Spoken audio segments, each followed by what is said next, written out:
Hello and welcome to today's webcast hosted by the Sales Management Association. Our session will start in just a few moments. First, I have a few announcements. Please note that we will not open the audio lines for our attendees on today's session, but we do very much welcome your questions and comments and encourage you to submit those at any time during the broadcast. You can type them into the small window on the right side of your webinar application labeled questions, and your questions will come to me as moderator and I'll read them on your behalf during Q&A. Also, a reminder that today's session will be recorded and will be made available for playback in the Sales Management Association's resource library. Our members will also find copies of today's slides available for download there. Our session today is one in a series of web-based Sales Management Association presentations that feature practitioners and thought leaders in the field of Salesforce effectiveness. The Sales Management Association is a professional association for sales operations, sales enablement, and sales leadership professions. We provide our members with research, case studies, training, peer networking, and professional development. If you're joining us for the first time, we invite you to consider membership in the Sales Management Association and also encourage you to visit us online at salesmanagement.org. Please make plans to join us for the 9th annual Salesforce Productivity Conference. This year's annual event is October 23rd through the 25th at the Ritz-Carlton Hotel in Atlanta. We hope you can join us and you can learn more about this conference at the conference site, salesmanagementconference.com. My name is Bob Kelly. I'm Sales Management Association Chairman, and today I have the pleasure of moderating a session with two excellent speakers. I'd like to introduce them to you now. Today's speakers are Mary Shea from Forrester and Jeff Santelices from MindTickle.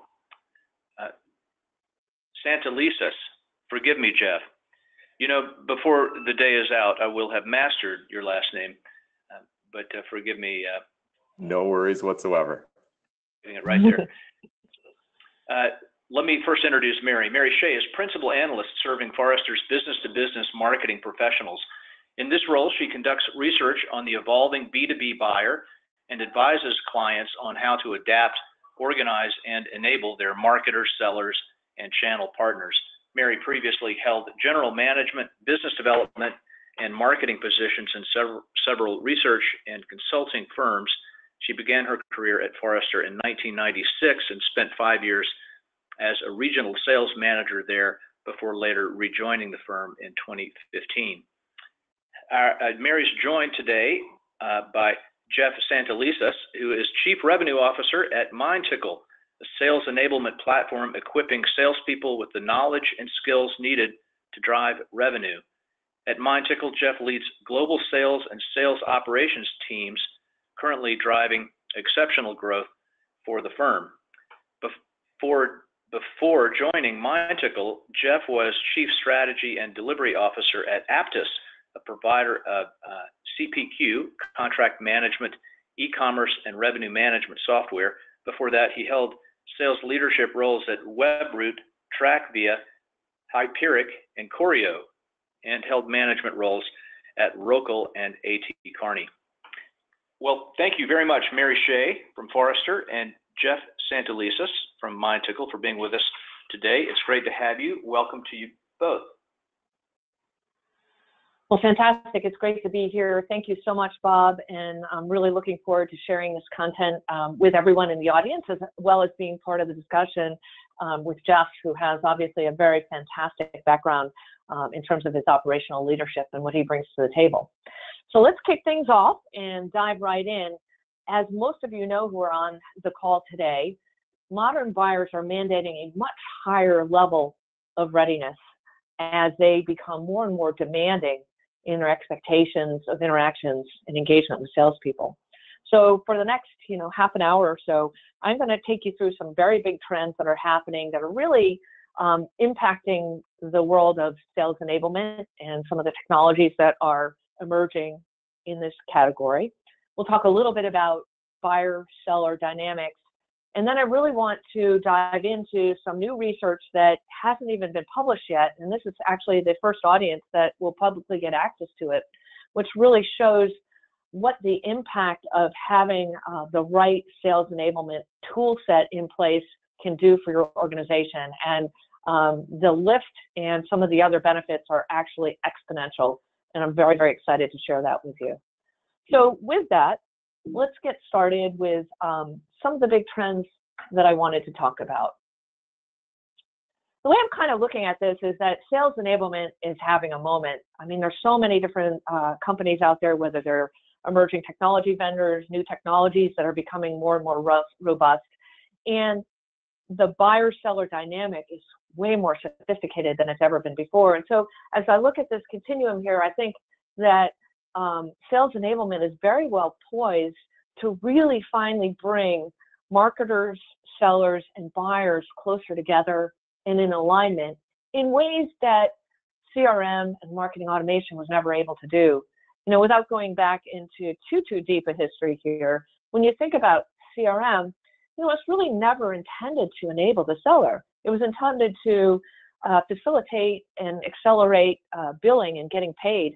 And so, you know, that was sort of the first iteration of CRM. And then the next iteration was it became this wonderful management tool for first-line managers to manage activity and make sure their sellers were having the right number of meetings, demos, calls, etc. And then finally, as more of a forecasting tool for executive leadership. But when you think about CRM, it's really never intended to be this Uber platform that was going to create terrific experiences between buyers and sellers. Then marketing automation sort of had its own interesting path and a lot of consolidation in 2009. And because we became so great at marketing automation, we actually alienated buyers by oversaturating the market with email, and people really became desensitized. And so now, right here, and as we start to plan for 2020, sales enablement as a discipline, as well as the different tools and platforms that fall into this category, I think is set to really help organizations deliver much better experiences to their customers and buyers, and to be able to do it in an effective and efficient way, which is going to have a tremendous impact on profitable growth in business. So as I get used to this slide turning here, I wanted to just talk about some big trends that I see that are starting to impact the sales enablement tool space. And number one is AI is everywhere, right? Over the last 24 months, you can't really get by without talking about AI as it relates to a marketing or sales technology tool. But I think probably about 9 months or so, or 10 months or so, or whatever it is, we have moved beyond this being sort of a marketing conversation to now AI is really driving pretty exciting opportunities for sellers and sales leaders. And so AI is really just everywhere that we see it, whether it's helping you out with your blind spot if there's another car when you want to switch lanes, or turning your lights on when you get home, or automatically uploading data into a CRM system, or recommending internal training content for your sellers to take based on how they've been producing thus far. So that's one of the big trends that I see impacting sales enablement. Another one is adaptability. If you think in the past, we're always looking, I've also been a chief revenue officer as well in the past, and we'd always really do analysis based on retroactive results and activity. But I think the companies that are going to be really successful from here on out, especially as they get deeper into the 21st century, are those companies that can really adapt on the fly, that can get data inputs from a variety of different types of systems and begin to make better business decisions based on recommendations and so on. And so adaptability, whether you're actually a seller right in the field in the moment, trying to deliver a presentation and be very dynamic, or if you're a business leader, you're not tracking a quota and you need to be able to make quick turns to get the business back on target. I think it's going to be very, very important to continue to think about adaptability as we move forward. And then Forrester's been writing about and talking about this concept of the business consumer probably for a little bit over 2 years now, 2.5 to 3 years. And we're in the process of revisiting and updating that research. But what we're seeing now is that business buyers are really influenced by their favorite personal brands. And they expect a high degree of personalization. They want meaningful, tailored interactions. They have very, very high expectations. And so they are becoming extraordinarily entitled. And what this means now is that if your sellers don't deliver a meaningful, personalized experience the first time right out of the gate, buyers can potentially go to other sources to get that information. So it's critical that your sellers and the sellers who are on the call today, that you make the most of every single at-bat you have, because buyers have so many different options in order to acquire information about a new product or service or company that they're interested in working with. So let's talk a little bit about this modern buyer-seller interaction and the dynamics that are currently in play and where we at Forrester see things moving in the future. Some of you might be familiar with a very controversial or provocative report that was written by a Forrester analyst probably about 4 years ago now that was called The Death of the B2B Salesman. And I think it was important at the time because it really brought to the surface a very important conversation, which is the role of the seller is changing very dramatically based on how buyers are going about their process. And if sellers aren't able to adapt, change, evolve, and move with how buyers want to engage, they are going to be left behind. But rather than doom and gloom, what I like to say is that there's never been a more exciting time to be a seller. It's just that you can't really go to market the same way you did 3, 5, 10 years ago, right? The activities, attributes, and day-to-day engagements of sellers today, now, the ones who are going to be highly successful, are very, very different from what they had been doing in the past. And so we'll talk a little bit more about that as we move forward. So one of the things that my research and our research shows is that, you know, in addition to sort of these digital-first buyers who are being groomed by their favorite brands like Amazon and Apple and Spotify and Netflix, and bringing those experiences into their business buying situations, there's a variety of other challenges that are out there for sellers that increasingly make it very, very difficult and not sort of a status quo environment to sell in. We've got more buyers involved in the decision-making process. It takes longer to make decisions. I hear that buyers won't accept a call if they don't know who it's coming from, if there isn't a caller ID. You used to block the caller ID in the past, and now you really have to make sure it's there so that you can get your buyers to pick up the phone, and so on. So it's a very, very challenging environment, and that's what I hear from our clients and from the research that I conduct. But, you know, Jeff is leading a team as a CRO day to day. So, Jeff, I'd love to hear what you're seeing out there with your sellers in terms of how challenging it is. Sure, Mary, thanks. You know, as a sales leader selling, you know, across, you know, mid-market, you know, through enterprise, we're definitely seeing these trends, particularly the first two around, you know, multiple stakeholders and longer decision cycles. You know, both pose significant challenges when we're trying to get deals closed in a specific time frame. But we also feel very strongly that they represent opportunities for, you know, our sales team to establish themselves as trusted advisors. You know, it's a forcing function to understand the personas and what they care about, and to ensure that we're speaking, you know, their language. And, you know, for those sellers that are able to successfully secure this stamp of trusted advisor, you know, while the sales cycles initially take longer, you know, once they're in that mode where they're trusted, it sets the stage for a faster, more strategic cross-sell and upsell moving forward. So that's what we're seeing, Mary.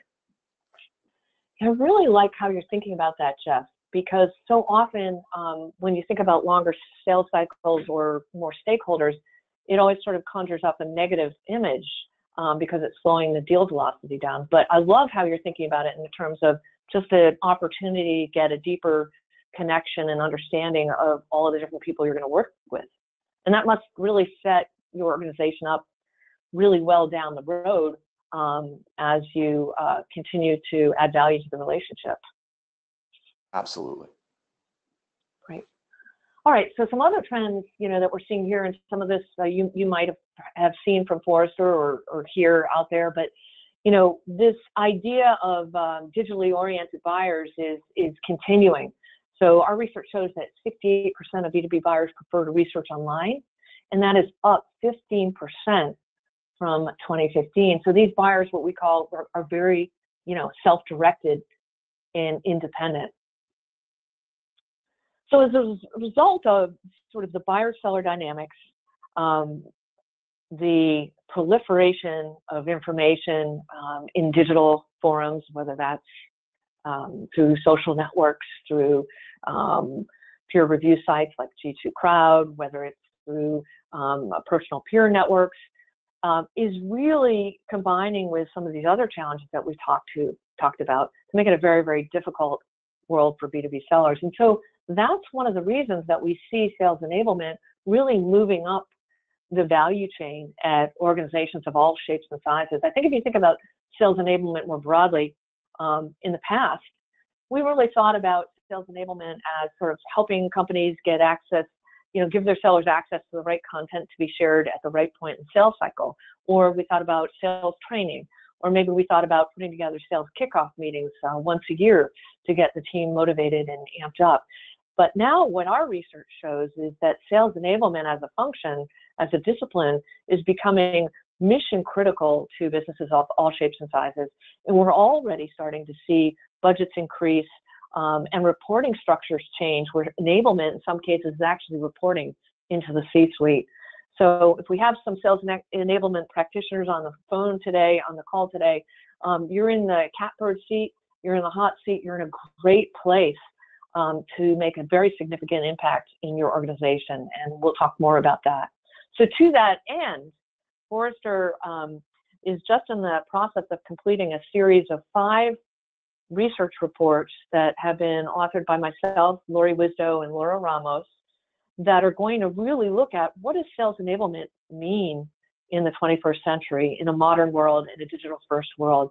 And so there's a series of reports that are already published. So if you're Forrester clients, you can get access to these already, or certainly send me an email or reach out to me if you're interested.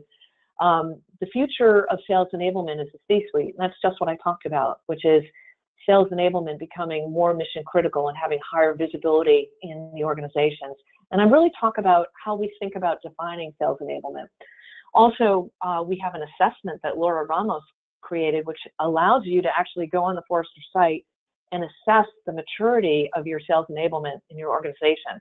And that's a great starting point to really understand at a factual level where you are, and to facilitate some conversations across multiple disciplines within your organization. And then Milestones in the Journey to Modern Sales Enablement is something Lori Wisdo wrote, which really, once you find out where you are in that maturity model, provides some pragmatic advice for how to move forward. The research that, and then I think, let me see if I have, I'll go through my research shortly after this. So let me just define how we're thinking about sales enablement. I think this definition, and I'd love to keep the conversation going on digitally, either via LinkedIn or Twitter or however you want to talk about this, but I spent a lot of time really thinking about what does sales enablement mean in this type of world. And so I've defined it as a business function that helps all selling systems work in an effective, efficient, and coordinated manner in order to increase revenue lift, minimize costs associated with sales, and to deliver more meaningful experiences to buyers. A couple of things about this definition that's really different from how we thought about it in the past. Usually we only thought about sales enablement as supporting and enabling the direct selling force. But you can see here I said selling systems for a reason, because I think that sales enablement over time, as the routes to market become more fluid and less siloed and clearly defined, that sales enablement will probably have a role in supporting indirect sellers. We're already seeing those trends, and I bet Jeff is seeing that in some of his sales conversations as well. and potentially even e-commerce and marketplaces. So it's a little bit forward thinking in terms of the definition, but love to know what you all think about it in some future conversations. And then the other thing that I think is interesting and neat about this is that I'm really talking about sales enablement impacting 3 E's. And by that, I'm talking about efficiency, effectiveness, and experiences. And when you thought about sales enablement in the past, it seemed to me like it was always about efficiency and productivity lift. And so that doesn't go away. But I think we're all also really thinking about better experiences for buyers, sellers, and marketers. And so that's where this effectiveness really, really comes into play as well. So here we are. So this is just a screenshot of my work in progress, but as the MindTickle folks know, and they've worked with me very closely on helping me get access to some of their key clients and talk through some of these ideas over the last several months, I'm writing a business case that looks at what is the financial or economic impact of modernizing your tool set, your sales enablement tool set. And if you go back to that first slide that showed the continuum of CRM to sales enablement, I think, in the 20th century, when we thought about sales enablement, it was just like, yeah, we've got to get CRM and we need to drive user adoption. Now, I'm not saying CRM is going to go away, but I do have a view that as we move forward and we see so much progress on some of these more innovative and emerging tools, that CRM takes more of a back seat in terms of becoming a back-end database versus the end destination for sellers to engage and interact daily. And so I really view, Forrester views, 3 core tools as being foundational to the 21st century sales enablement tech stack. And those tools are sales enablement automation, sales engagement, and sales readiness. And so this business case that we're working on, and we've used Forrester's total economic impact model, and we're going to have an ROI calculator embedded into this report so you can put all the specifics of your organization and get an understanding of what the economic impact is going to be over 1, 2, 3 years and out of making these financial investments in a modern tool set. And just to be clear, I'm not looking at the individual technologies or tools. I'm looking at all 3 of them together. And so to make sure we're all on the same page in terms of the language, I know, different analyst firms use different language, but sales engagement is what we think of as a platform that is designed to help sellers manage their cadences with buyers and help them do it in a way where you've got multi-channel documentation of how they're engaging and interacting. Oftentimes you would think of inside sales organizations using these types of cadence tools that you might be familiar with from Outreach or SalesLoft or some of the others that are mentioned here. And you can see that it's a relatively new tool, low maturity level. The business value of adding this tool on is very, very high. And as you start to think about less differentiation between inside and outside sales, I think, and even customer success, you're going to start to see these platforms expand across the entire market-facing system. So that's one of the tools that I think will be critical in core. The next one is what we call sales enablement automation. Maybe some of you are more familiar with these tools by the name of content management. But these tools are essentially designed to help sellers efficiently access and deliver content in a customized way, whether that's through custom portals or microsites, and that provides data around the consumption of how that content is being consumed and absorbed. And it provides sellers and marketers with data. So marketers get to understand what content sellers are using, how they are altering it or changing it, if at all, and what content is actually moving the dial in terms of moving opportunities through the pipeline and actually transacting deals. And these tools also have great workflow between sales and marketing so that sellers can give active feedback around how content's working in the marketplace. And so they bring greater marketing and sales alignment. So you can see this particular category of enablement tool is a higher maturity than what we just discussed. Business value is very high, and life cycle cost is on the medium side. And then sales readiness, which is I really see in not any particular order, the third leg of this stool that is highly core to the sales tech stack as we get deeper into the 21st century. So sales readiness tools like MindTickle are really designed to increase seller and manager effectiveness through practice, repetition, coaching, collaboration, video, gamification. And I think the thing that's so exciting to me about, there's a couple things that are so exciting about sales readiness is that you're starting to treat your sellers like customers, right? So they have the ability to access this internal content anywhere, anyhow, any way they want, in ways that make sense for how they go about their work, whether they want to do a quick micro-learning session in Starbucks, or they want to do a more detailed video and share with others in the organization. And then the second thing that I really think is so wonderful about these solutions is that they provide data. And so with data, you can continue to gain more and more insights to make better and more meaningful business decisions. And then the third thing I really absolutely love is the coaching element of it. I don't know how many first-line sales managers we have on today's call, but I know from my own experience when I got promoted, I was the top new business sales rep at Forrester when this happened. I got promoted in 2001 to become a sales manager.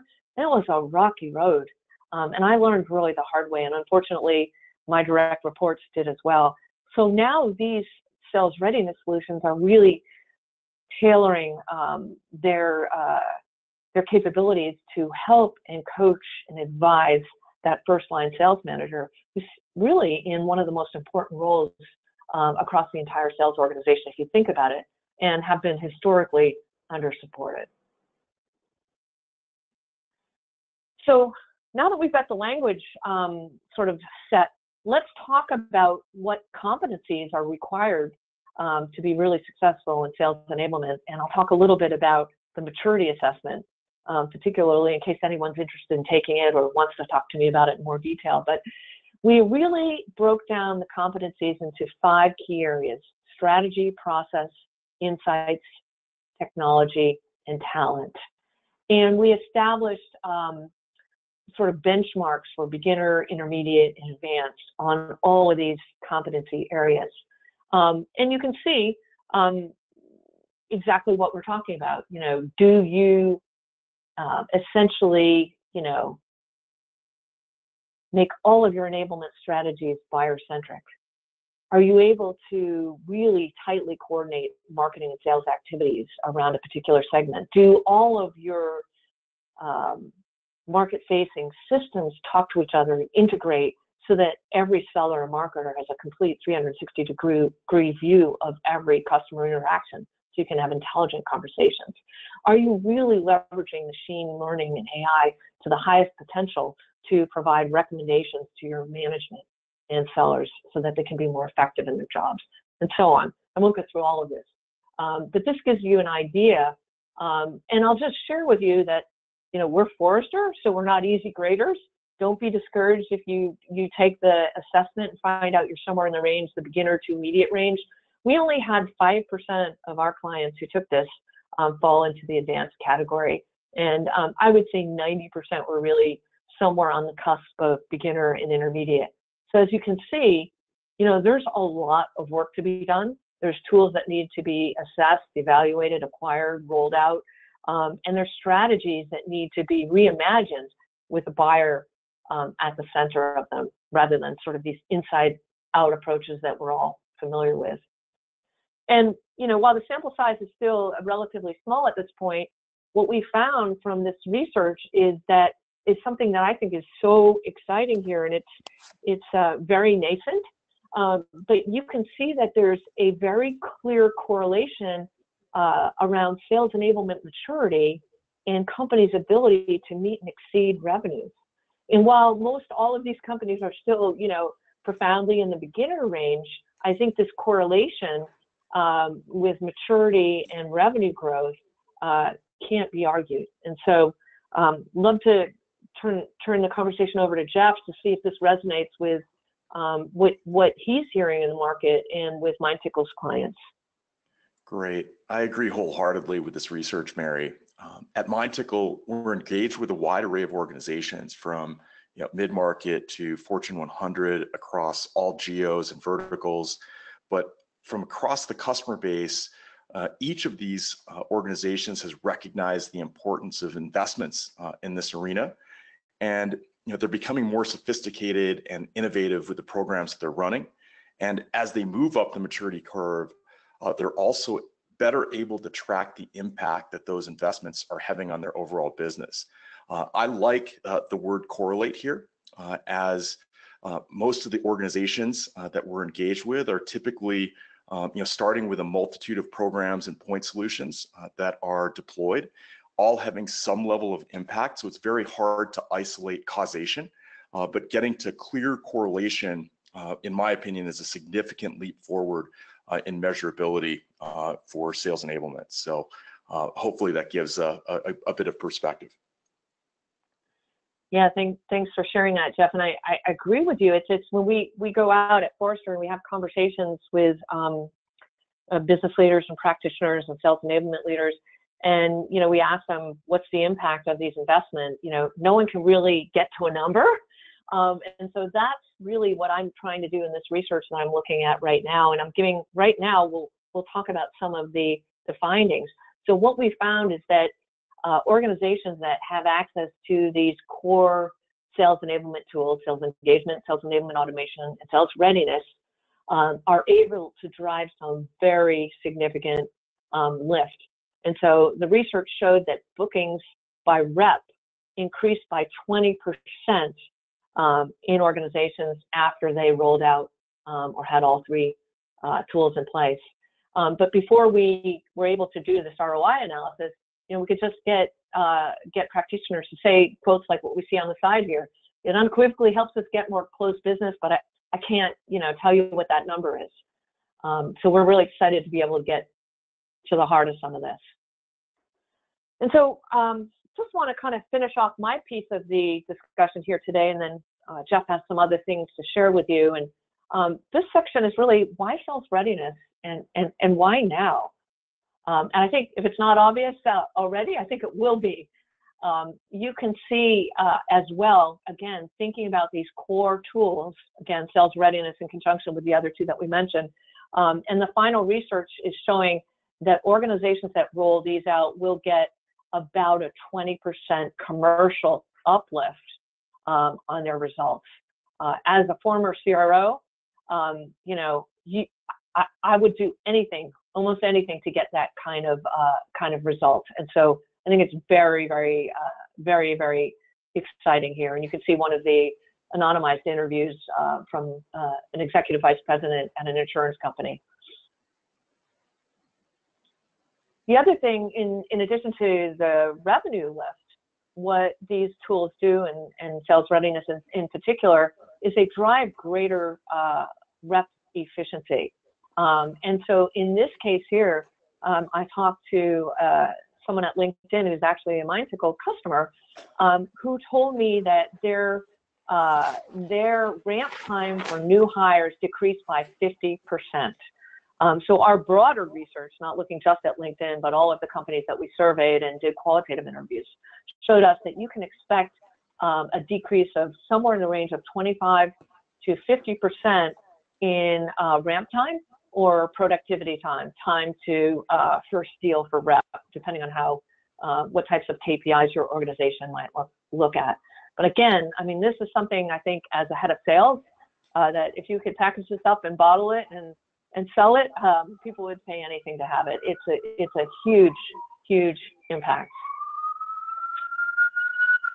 So I know there's a lot of writing on this screen, and I apologize for the background noise, but most of the time we have to be very agnostic all the time in the marketplace, but MindTickle was kind enough to provide Forrester with access to a number of clients to interview for this pretty groundbreaking research. And so I just wanted to share some of the qualitative results as well.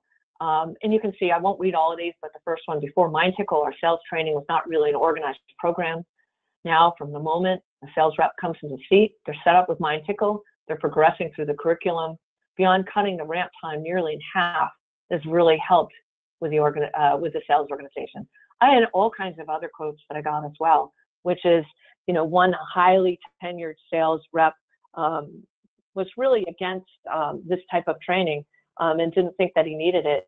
And after finally going through it and doing a lot of role plays with peers, he actually sent a note to the head of sales enablement, said, I've been at the company for 12 years and I've talked to this individual, this peer, more times in the last 2 weeks than I have in the last 12 years. And so also, I think something to think about is culture building, which we don't talk enough about. Most sellers are on their own in distributed environments. It's a very difficult job. And being able to have a tool like MindTickle or some of the other sales readiness tools to bring people together, to share what's working, what's not working, to provide that encouragement, again, is something that's so critical. And in the past, the only way you could do that was by pulling everyone in from the field all over the world globally. And, while I'm not saying that will go away, it's certainly cost prohibitive to do it as frequently as you might want to do it. So again, not going to take you through all of these, but this is just to give you a little bit more grit, which is what the analyst calls some of the great quotes we get as part of the interview process. And I know MindTickle is going to be sharing this deck with everyone who's interested in it, so you can take some time and read a little bit more as you're interested. But my report will be published probably in about 2 to 3 weeks. What we're seeing is a 666% return on investment on the financial investment of these 3 tools, along with a host of other incredible benefits. So stay tuned and stay connected with me or stay connected with MindTickle and make sure you get access to that research. I think it's pretty exciting. So I just want to leave you with a couple of takeaways with the mindset that, sales enablement is having a moment, and you guys are in a tremendous position to make a very big impact at your companies. So keep in mind, buyers are going to continue to evolve and change, and the ability to adapt and evolve with them, adaptability is going to be very key going forward. The environment is so tough today that CRM alone is not going to get your sellers to success. So you've got to really make sure you update or have a fully modernized sales tool set in place for your sellers to succeed. Not only will they succeed, but your buyers will have better experiences, and marketing and sales will finally get aligned and let go of the silos that have kept them apart for so many years. You've got to educate and support your sellers in modern formats. Sellers no longer want to sit and take a module off a desktop, and that's one of the reasons we're seeing, LMS providers have a lot of difficulty, and have actually heads of HR actually come to me and ask me if they should start thinking about rolling sales readiness tools out to their entire workforce. So you've got to make sure that they've got modern formats and that you get access to data and analytics to drive great decisioning. It's really time to focus on coaching your sales managers. As I said, it's the hardest job probably within the company. But at the end of the day, sellers are going to take their cues from their direct manager, and they're going to take cues more from that person than the CEO. If someone leaves the company on their own, more often than not, it's because things weren't working out with that manager. So it is critical that you provide a much higher level of support to sales managers. Actionable data and insights. The biggest thing as a CRO that I wanted to do was to figure out how I could really move the B and C players up to A players, because it's really difficult to hit your number with just that 20%. And some of these tools really help amp up some of your sellers who might be more marginal, and give them the ability and give you the ability to make great decisions around how to help them. And then finally, have fun and enjoy the fruits of your efforts. I mean, if you guys get this right, you're going to be on a tremendous trajectory from a career path standpoint, and you'll have tremendous success and a great sense of accomplishment in terms of really helping your organization drive more profitable growth and have a much higher buyer and customer experience as along that journey. So those are some of the key insights I've got for you all today, and I will turn the conversation back to Bob as we transition to Jeff. Mary Shea from Forrester, thank you so much for your insight. Great presentation. We appreciate your sharing with us. We've also asked Jeff Santelices to share some insight with us, and so I'll turn it over to Jeff. Go ahead, Jeff. Great, thanks, Bob. Really insightful, Mary. Appreciate the work and the research that you've shared with us today. Just a couple of minutes where I think we can build upon some of the research that Mary has shared with us. From a MindTickle perspective, we have similar points of view. As we're engaged in the marketplace, what we're seeing is customers everywhere, regardless of size, whether they're selling products, services in a specific vertical or a geographic market, they're all grappling with change. And change has been a constant historically, and it's still there today. As Mary had mentioned, out of the kit bag of sales historically, there have been a number of playbooks that sales leaders have been able to drive into their organizations to address this change. Those are things like standardizing the team around a single sales methodology, Sandler, Challenger, et cetera. Then they automate that methodology in the form of investments in CRM, and then extend those into CPQ and overall quote to cash types of investments. Those are all good investments. They have very strong ROI attached to them. But what our customers are recognizing is that those investments do not necessarily help with what we call the last mile. And that is the moment in time when your sales team, your partner team, your channel team is engaged directly with a customer. And the question that is oftentimes asked is, is your seller capable of being on message, on task for the customer situation that they're grappling with? And in today's environment, while I called out the fact that change is constant, what's happening is the pace of change has increased dramatically. And what many of our customers are beginning to articulate is that this pace of change has begun to outstrip the ability for their field teams to keep up. And this is where, from a MindTickle perspective, where we're focused is really helping our customers and their field-facing organizations ensure that they're on message, on task every time, so that when they're engaged with that customer or prospect for that specific opportunity, you as an organization can maximize the revenue opportunity and ensure that you're protecting and hopefully enhancing your ability to build your brand. From a MindTickle perspective, we believe that we've built a platform that is the foundation for a customer-ready enterprise. We're very focused in on servicing sales leadership, but what we recognize is that readiness spans the entirety of the organization, from senior leaders to sales, product team members, channel resources, and the opportunities to ensure that your team is on task and on point span a multitude of use cases, whether that's onboarding, coaching opportunities, as Mary had called out, certifications, and then updates in terms of product, new channels, et cetera. And from a MindTickle offering perspective, what we've built on our platform is a suite of applications that focus in on three core pillars.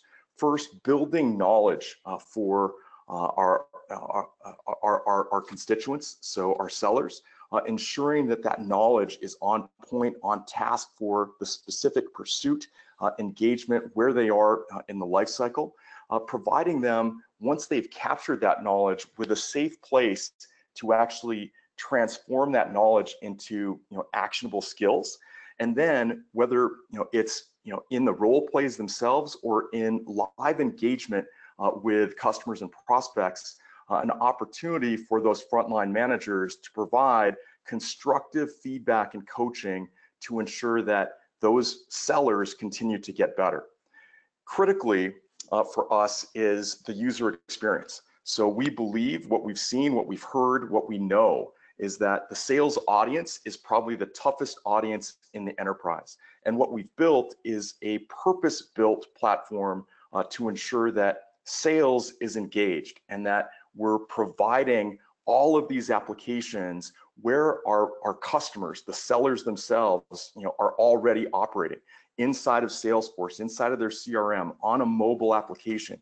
Because as Mary had mentioned, many of these folks are distant, they're remote, and to engage them successfully when they're context switching and trying to get through their quarter, you need to ensure that what it is that you're delivering is on point and on task.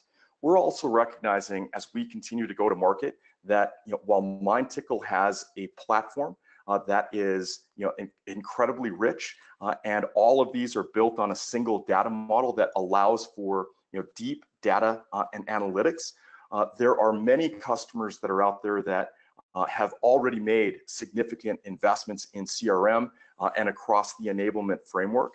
We have an open API with 65 plus pre-built integrations to many of the players across the ecosystem. And as we continue to go to market, what we're bringing in addition to the technology and the platform itself is a series of services that help to accelerate our customers driving programs that get adoption and get to the results that are meaningful. And as we continue to engage across our customer environment, what we are beginning to recognize are the key differentiators that MindTickle brings to bear is the breadth and scalability of the platform that I just mentioned, combined with an expert team that knows and understands sales, sales readiness, sales enablement, and how to ensure that you are engaged in getting adoption for the audience that you're trying to service. And then finally, one of the strongest differentiators for us is the fact that we have a community of some of the biggest brands, the highest growth organizations on the planet that are driving innovations into this space. We're taking advantage of what it is that they're doing by rolling their best practices back into the community as well as back into the platform. So it really is a virtuous cycle that everyone is able to take advantage of. Across the life cycle, as I mentioned, there are points in time and opportunities, whether that's initial onboarding or the variety of use cases that you see here. What we encourage for our customers is to think small, identify one of these use cases that is prioritized, is a specific pain point in and across the organization, engage with us on that. And because we have this suite of applications in a platform, scaling and finding opportunities to extend and expand from there, will certainly present themselves. And as we continue to go to market, Mary had called out the importance of data and analytics. Historically, many of our customers have been measuring the impact of their investments in enablement with what I consider to be lagging indicators. Things like how many people logged into that particular enablement program, how long did they stay, how did they pass the certification, how long did it take to pass the certification. And nothing is more frustrating for sales leaders than having a salesperson or an SE out in the field with them who have passed certifications actually delivering off message and off task in front of a customer. From a MindTickle perspective, with our sales capability index, which is a key differentiator from an analytics perspective, we've really forced a change in the approach to measuring the impact of the investments in programs, with a specific focus on ensuring that every competency that matters by role are identified, both soft and hard skills. And by doing that, we provide an opportunity to measure whether it's in upfront knowledge, the safe zone role plays, or in real-time execution. We've got the opportunity to measure how sellers or teams across geos or product lines are performing over time. We can correlate that to the metrics that C-level executives care about. revenue, productivity, time to first sale, et cetera. And you can see where people are gaining strength over time, and importantly, where they have weaknesses and gaps that you can proactively build programs around. And as our technology begins to recognize, where those strengths, weaknesses lie, and the programs that help to remediate, there is an automation cycle that helps to accelerate getting teams to a point of real productivity. Our customers are seeing the impact, so similar to what Mary was calling out in terms of real productivity improvements across the sales organization. We're seeing that across ramp time. We're seeing that across a multitude of very critical critical metrics. So in summary, we believe very much in the core messaging that Mary had called out, that sales enablement and sales readiness time has come. This is now much more of a validated window where sales readiness is having that C-level visibility and real impact to organizations' ability to execute and drive their top line. With that, I'll hand it back over to Bob for Q&A. Jeff, thank you very much. So we do have a little bit of time for questions. I'll just remind our audience that you may submit questions now. Just type them into the small window labeled questions on the right side of the webinar application, and I'll read your questions. We do have a number of questions in the queue. We'll try to get to as many of these as we can in the short time we have remaining. So the first question is about some of the companies that you referenced who have implemented sales readiness platforms. Can you give us a little bit more detail about the profile of some of these companies, or can you even speak to, is there a typical profile for a company that makes good use of sales readiness platforms? Mary, can we talk that one to you first? Sure, happy to jump in on that one. Well, I mean, you all saw the logo slide that Jeff shared, right? And so it was really quite an exciting example of companies across multiple industries and sizes. Historically, the big innovators in adopting sales enablement technologies quickest have been the technology companies and the professional services companies, and some of those top tier tech companies that you wouldn't be surprised to hear about. After that, you start to see companies maybe that have a highly regulated industry where, as Jeff mentioned, it could be not even just concerning from a marketing or branding perspective that they go off message. It could cause regulatory issues and fines and things of that nature. So financial services or healthcare.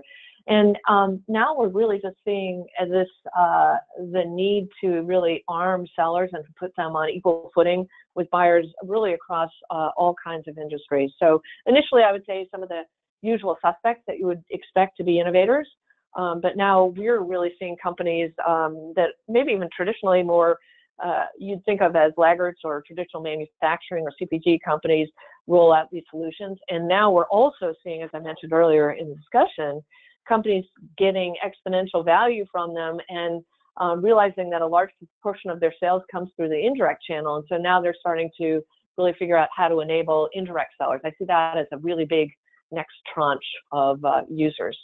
And Jeff, I don't know if you have a different perspective or want to comment. No, I think your response is spot on, Mary. Thank you. Well, sadly, we are out of time, so I'll draw questions to a close at this point. And just in case we didn't have an opportunity to get to your question, I'd invite you to go ahead and submit it. We'll ask our presenters to follow up with you offline. So before we leave, I'd like to just personally thank our excellent presenters today, Mary Shea from Forrester and Jeff Santelices from MindTickle. Thank you really for an excellent presentation today, both of you. Thank you. It was a pleasure. Thank you, Bob. Great. Thanks, Jeff. You bet. And before we sign off, I'll remind our audience also that our next Sales Management Association web event is Wednesday, October 2nd, when we'll host a presentation of newly completed research on annual sales meetings best practices. Please join us for that on October 2nd. You can learn about that session and many others on our website at salesmanagement.org. I'm Bob Kelly, Sales Management Association Chairman. Thanks again for your time and attention today. Goodbye until next time.